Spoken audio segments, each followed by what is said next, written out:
Hey guys, I hope you are doing well. So it's actually been a couple months since I did part one of my review and unboxing for the Zip water filtration system by Puricom. And the reason why it took a little bit longer to post this video is because I wanted to take some time and actually use the machine, get to know it, and get comfortable with it, and get a better idea of how the machine works. And to be honest, after about 2 months of use, we absolutely love it. It is such a good machine. The difference it's made in my life is huge. It's so convenient to not have to go to the store and haul these big, bulky water containers from the store home every single week. In addition, the water that this machine makes tastes so good. And I think that's partly due to the post-filtration system that actually reintroduces minerals back into the water. So you're getting alkalized water, mineralized water, unlike with a regular reverse osmosis system. And most importantly, I love that the Zip water filtration system gives me the peace of mind that I'm drinking pure drinking water without any chlorine, fluoride, or any harmful pharmaceutical residue in it. We actually have to run this machine 2 or 3 times a day to get enough water to hydrate both Jordan and I and Rambo. We found that the simple solution to that is pretty much just to get another container, which you see here.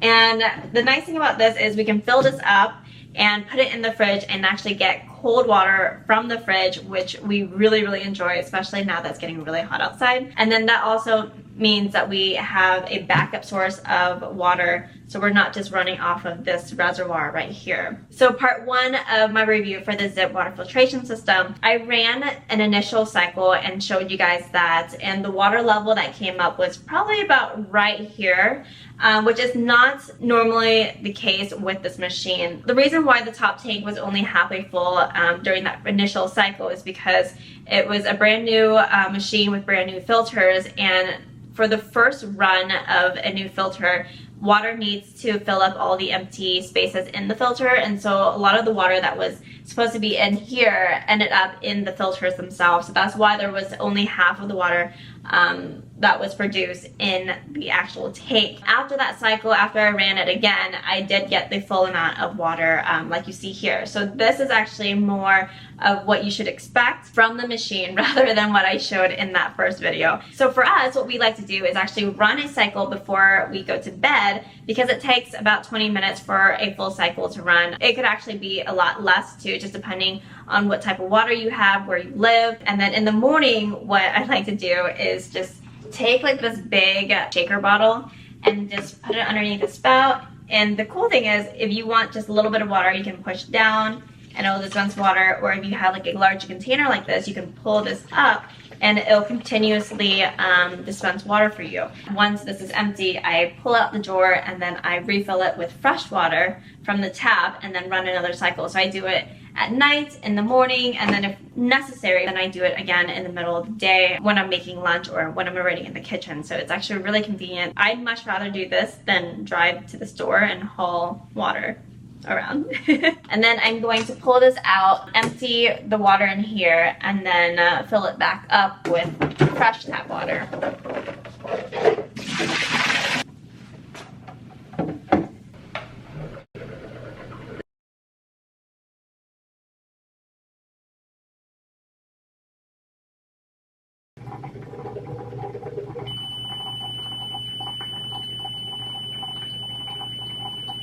Okay, so also in this video, I also wanted to test the water using the TDS meter and also a pH meter.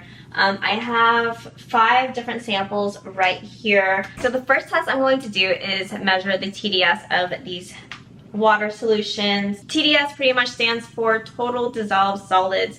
It just measures the amount of dissolved solids in a solution, which can include salts, minerals, and other particles. So the dissolved particles in a solution actually increases the electrical conductivity of a solution, and so this meter picks up on that. The first solution we're going to test is the tap water.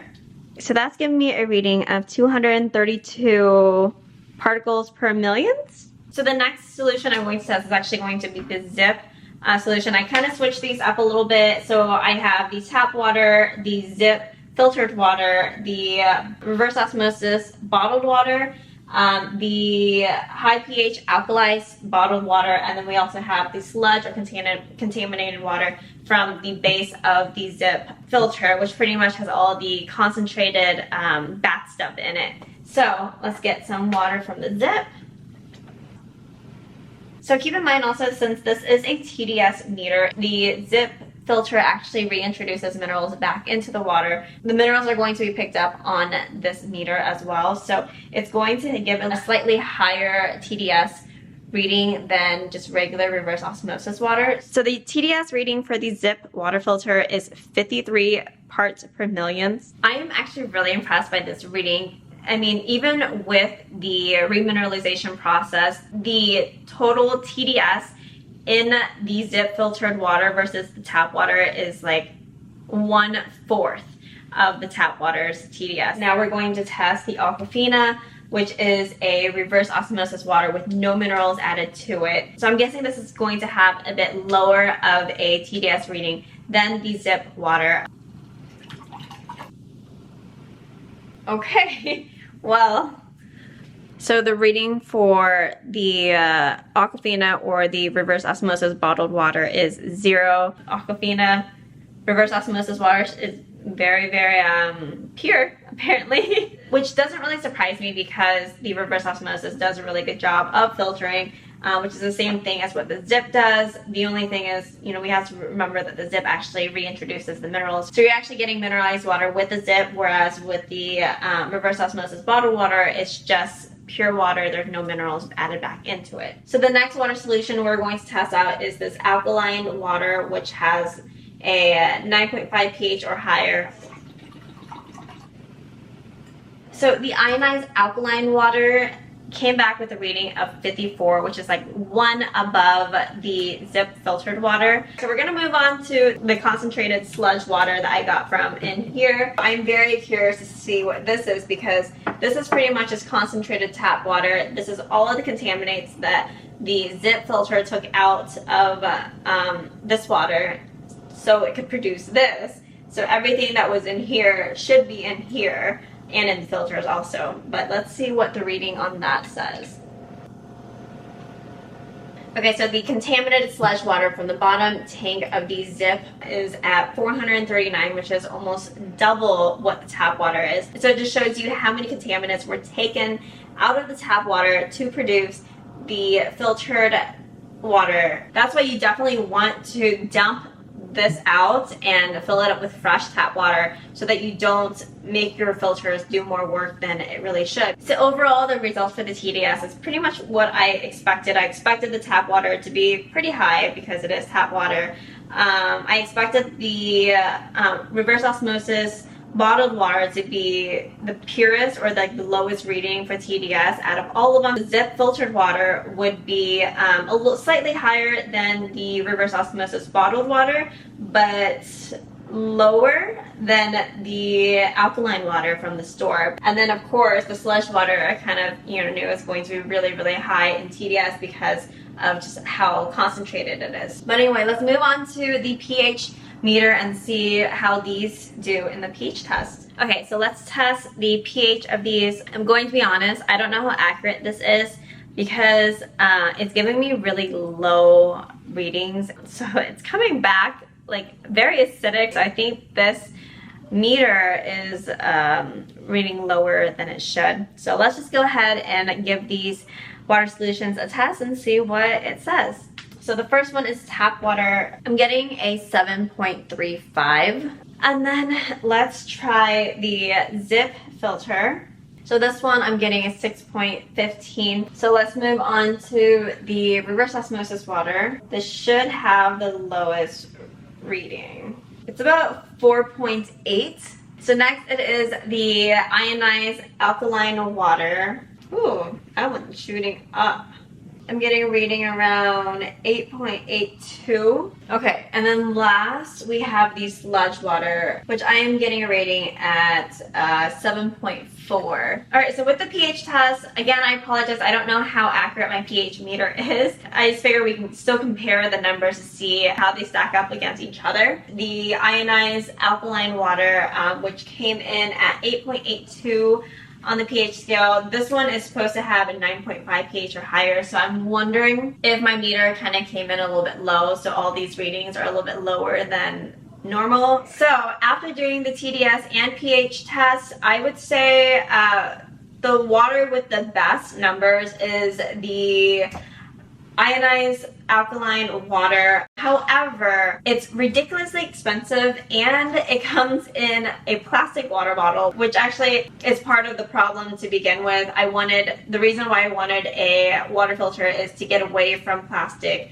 and to be more eco-friendly. So that totally makes it like not even an option in my books. Taking that out of the equation, I definitely think that the Zip is the best option out of these. It is eco-friendly. It gets rid of the plastic bottle that I wanted from the beginning, which is why I even looked into a water filter. It had a really low TDS reading, and it was decent on the pH scale because of the minerals that was added in. The reading that I got on my pH meter was 6.15. However, I honestly think that meter I was reading a lot lower than accurate. Compared to all the other waters, I definitely think that the Zip tastes the best.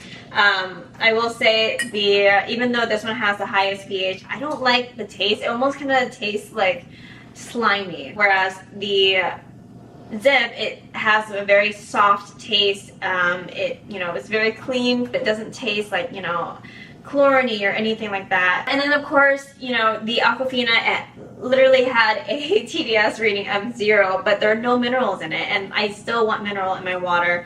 Let's do it quick.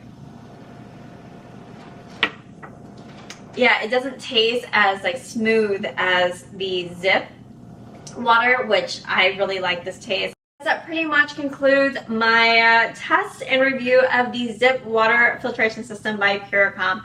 I really, really, really love our filter. Can't imagine going back to not having a water filter at home. It's just made such a huge difference and made it so convenient for us to have clean, really, really good tasting water at home. Anyway guys, I hope you enjoyed this video. Let me know your thoughts and opinions in the comment section below. Give this video a like if you enjoyed it. And if you haven't done so already, click that subscribe button right there so you can see more videos like this. I hope to see you guys in my next video. Bye!